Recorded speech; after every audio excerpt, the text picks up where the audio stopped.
started drawing comics in my late 20s in response to personal grief. I was just getting into comics around the time that a friend of mine died, and it felt like a really great way for me to be able to tell these like little moments and true stories. I got really attracted to nonfiction comics from the beginning, biographical comics.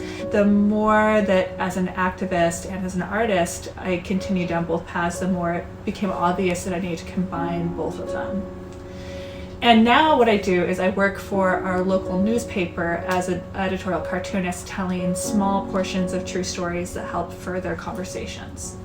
Anything that specifically impacts rural people in our area that deserves to have more of a conversation, I bring up the controversy in 3 panels to get that conversation started. And I've been really lucky. There's been a lot of change in the newspaper in the 1.5 years that I've been there.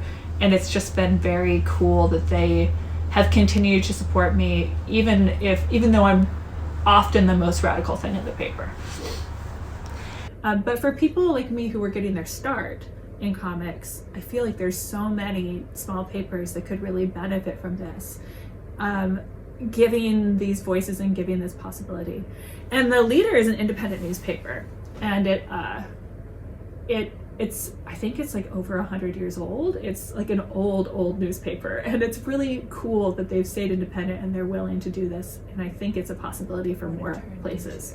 It's really nice to be able to break things down simply, to be able to take 2 hours worth of dialogue and bring it down into 3 panels.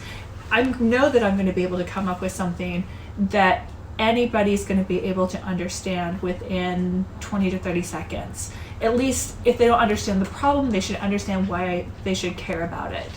Honestly, I start out with like a wall of mind mapping and have to kind of like whittle it down into being, somebody brilliantly said that you can get into a comic like this as much text as you can put on a sticky note.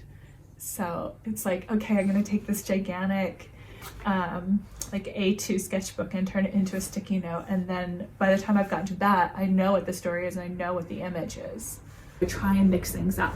I try and tell a story that's like, here's something that feels really urgent and here's something that like you should know, and then occasionally there's comics about just what it's like in a pandemic being stuck with your cat 24/7. I know I have friends on city council, and I know that they've received phone calls saying, hey, I saw in the Nhatt comic this week, she said this, this, and this, is that true? The fact that they're calling their city councilors or their county commissioners and saying, is this going on, is like the highest compliment. It means that I'm doing my job. You know, I'm getting people interested in a way that says, I want more answers. I think the thing that makes me the most happy is being able to work with news sources that don't work with comics.